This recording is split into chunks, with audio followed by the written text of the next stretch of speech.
Aujourd'hui, il y a des établissements Horeca qui ont des difficultés et d'autres qui se portent extrêmement bien. Donc, moi, je ne m'inscrirai jamais dans la sinistrose permanente qui consisterait à dire que tout l'Horeca va mal. Je pense qu'il y a une partie du secteur qui se porte bien. En l'occurrence, pour ce qui est de ma commune Uccle, il y a bon nombre d'établissements qui ont pignon sur rue depuis longtemps et qui rencontrent de très nombreux clients, ce qui peut causer préjudice au secteur de l'Horeca, aux restaurants, et notamment, moi j'ai eu le problème sur ma commune, c'est évident, par rapport aux gros travaux qui doivent être réalisés, qui sont des travaux nécessaires.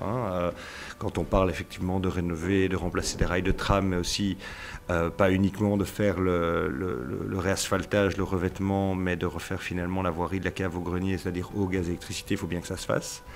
Et donc moi je ne m'inscrirai jamais comme bourgmestre qui consisterait à dire que les travaux ça n'est que mauvais et sous prétexte qu'ils sont faits par la région, enfin c'est idiot ça. Par contre, où il y a encore beaucoup de travail à faire, c'est en matière de coordination des chantiers et d'information vis-à-vis, pas que de l'Horeca, mais du commerce en général, parce qu'on constate que beaucoup trop souvent, dans le cadre des gros chantiers qui sont parfois très longs, certes on peut considérer qu'ils sont trop longs, mais il y a aussi une réalité, c'est qu'il y a un vrai déficit d'information de la part des commerçants, Horeca compris bien entendu, et probablement pas assez de prise en compte des commerces qui sont situés sur des chantiers conséquents. D'autant que quand on sait que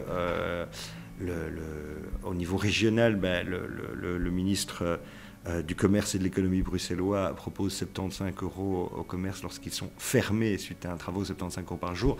C'est juste se foutre de la gueule du monde. Et là-dessus, les choses évoluent vraiment très faiblement. Or, ce n'est pas une commune qui peut pallier à cela. C'est certain qu'en Belgique, on a un chemin énorme à faire sur le fait de valoriser l'intelligence de la main.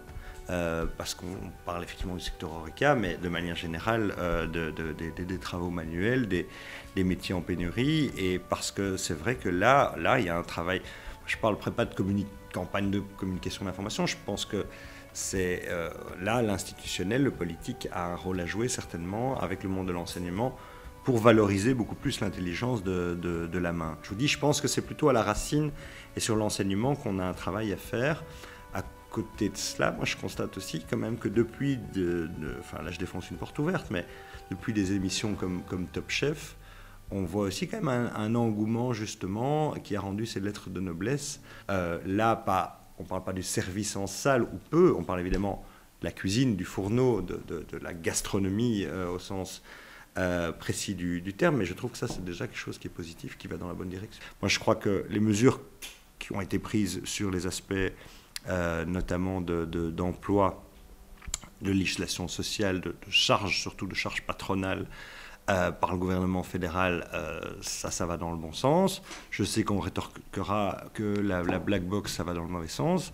Alors désolé, je vais probablement fâcher une série de restaurateurs en disant ça, mais moi, encore une fois, j'ai connu quand même comme student dans différents restos bruxellois où j'ai travaillé, des époques où, alors ça n'était selon moi pas que la faute, je dirais, du cadre réglementaire, mais des époques où le plongeur dormait à même le sol dans la cuisine, était payé au lance-pierre, dans des conditions très limites, et où le patron, lui, effectivement, gagne sa vie, c'est normal, c'est lui qui prend des risques, mais où il y avait quelque chose d'indécent dans le statut de certains travailleurs Horeca qu'on ne voyait pas, les coulisses, les cuisines, la plonge. Ça, c'était une réalité aussi. Alors, je ne dis pas qu'aujourd'hui, maintenant, parce qu'il y a la black box, tout va pour le mieux dans le meilleur des mondes, mais moi je suis de ceux qui considèrent, tout libéral que je suis, qu'il n'était pas anormal qu'il y ait une série de règles qui soient mises en place. Ce que je crois qu'on gagnerait beaucoup, c'est quand même à essayer d'encore un peu plus centraliser l'information sur ce qui existe. Parce que finalement, on est une petite région avec un potentiel vraiment intéressant sur l'ensemble des 19 communes, où chaque commune a sa spécificité, son patrimoine, des choses qui gagnent à être connues.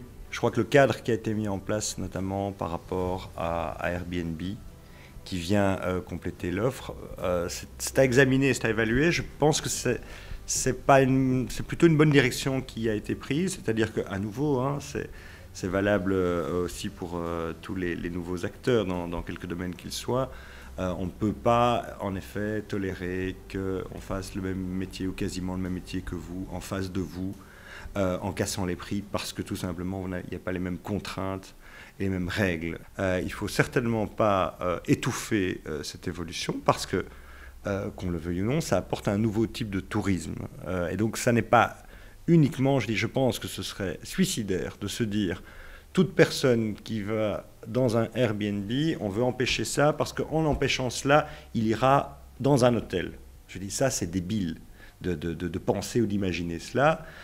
C'est évidemment pas aussi simple, c'est évidemment pas aussi basique dans la mesure où vous avez, qu'on le veuille ou non, une partie de clientèle nouvelle et potentielle qui va venir parce qu'il y a Airbnb. Ça, c'est une réalité. Et qu'en plus de ça, les utilisateurs d'Airbnb d'aujourd'hui sont, dans certains cas aussi, des clients potentiels des hôtels de demain.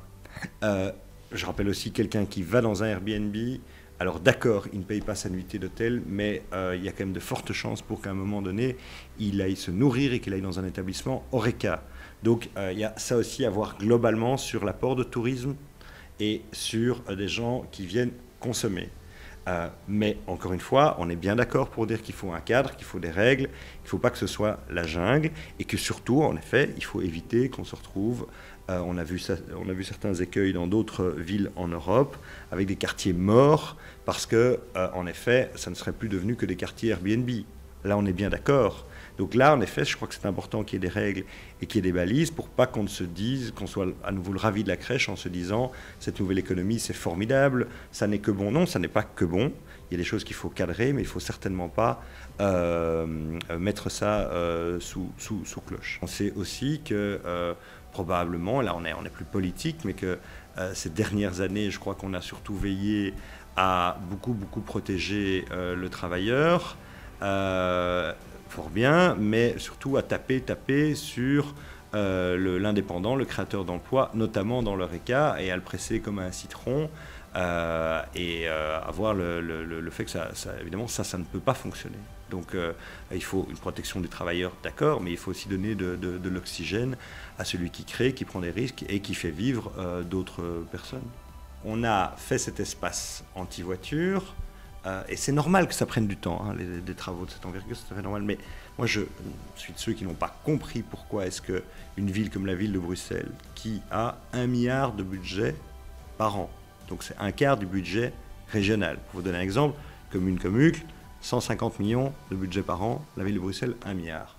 Moi, je n'ai pas compris qu'au début, ils n'aient pas mis toutes leurs chances de leur côté en matière de communication, évidemment, c'est-à-dire qui consistait à indiquer très clairement voilà, que tout le centre n'était pas inaccessible, parce que moi j'ai constaté, notamment toute une série de gens de ma commune ou d'autres, qui avaient l'image que tout à coup le centre n'était plus accessible et que c'était devenu no man's land, ce qui n'était pas exact, c'était plus compliqué, mais ce n'était pas impensable. Mais par ailleurs, moi je suis un partisan du piétonnier, je l'ai toujours dit, probablement pas en mancher comme cela, probablement facile à dire, hein, mais sur l'idée. Moi, je reste persuadé que c'est une idée à Bruxelles qui est probablement une des idées les plus ambitieuses de ces 20 dernières années à Bruxelles. Et là, je fais une petite digression sur ma commune, par exemple, Place Saint-Jope. Moi, je suis de ceux qui ont envie, dans le cadre de la prochaine législature, de porter un vrai projet pour cette place qui aujourd'hui n'est qu'un parking, mais que cette place qui est la seule place d'Uccle, la place Saint-Jope, ne soit pas un parking, mais soit un lieu de vie. Mais j'entends le faire en concertation et avec les habitants, et avec les commerçants. On est une des seules communes de Bruxelles qui ne taxons pas les terrasses, parce qu'on trouve que l'Horeca est déjà suffisamment taxé, donc il n'y a aucune taxe communale sur l'Horeca, à Uccle, et donc certainement pas sur les terrasses. Mais à côté de ça, on n'a pas beaucoup de terrasses. Et donc l'objectif, c'est de porter un projet pour la place Saint-Jope, où il y aura là des terrasses connectées avec l'Horeca, mais de manière beaucoup plus pérenne et conviviale. À Uccle, dans les années 70, il y avait quasiment, paradoxalement, autant d'habitants qu'aujourd'hui. Et il y avait 10 balayeurs, et la commune était propre. Aujourd'hui, pour quasiment le même nombre d'habitants, il y a 60 balayeurs, et la commune n'est clairement jamais suffisamment propre. Est-ce que c'est la faute de la commune, du politique? Non, c'est la faute de toute une série de gens qui se comportent comme des porcs. Mais sur les lieux touristiques, Par contre, on est obligé, si vous voulez, on ne peut pas se dire « Ah oui, mais c'est la faute des gens ». On est obligé, effectivement, là, d'avoir du personnel qui travaille en permanence parce que la propreté attire la propreté. Moi, j'entends travailler sur ce que j'appelle, au niveau de ma commune, la micro-mobilité. C'est quoi? Ça veut dire qu'on doit être dans le choix, dans le fait de laisser le choix en matière de mobilité. Il y a toute une série de quartiers qui sont bien desservis, mais où la population ne le sait pas suffisamment. Ça, c'est mon job. Nous, au niveau de la commune, on a commencé à le faire, on va l'intensifier, mais aussi sur le vélo. De nouveau, ça doit être multimodèle. Ici, on est en train, sur Uccle, de discuter notamment avec des opérateurs privés pour faire en sorte qu'il y ait toute une série de vélos électriques, soit donc vélos électriques partagés, en free floating, donc ça veut dire sans station fixe, et aussi en station fixe, il faut les deux. Pourquoi? Parce que ça répond à une attente formidable, une demande formidable, c'est qu'aujourd'hui, d'une part, on ne peut pas dire tout le monde à vélo, ça on est bien d'accord, mais donc ceux qui peuvent l'utiliser, mais le vélo électrique. L'objectif, ou plutôt l'argumentaire, ça a souvent été « oui, mais on ne peut pas prendre le vélo parce que ça monte beaucoup ». Ah oui, à Uccle, ça monte beaucoup, en plus, ça c'est évident. Mais le vélo électrique, c'est une solution. Et à côté de cela, on va aussi doter toute une série on va commencer par les bâtiments communaux, de points électriques. Parce que moi, je ne peux pas promettre qu'à Uccle, l'essence sera un jour gratuite, elle sera toujours payante. Par contre, l'électricité, là, oui, on peut le faire. Sur la mobilité, et c'est ça qui est formidable, et c'est ce que moi je vais porter pendant cette campagne communale-ci, c'est que les communes ont un rôle à jouer. C'est pas la révolution, mais par contre, si chaque commune, en l'occurrence la mienne, arrive à faire en sorte de diminuer la pression automobile sans imposer en liberté, mais ne fût-ce que de 10%, on va déjà faire en sorte que ce soit beaucoup plus fluide très, très bientôt.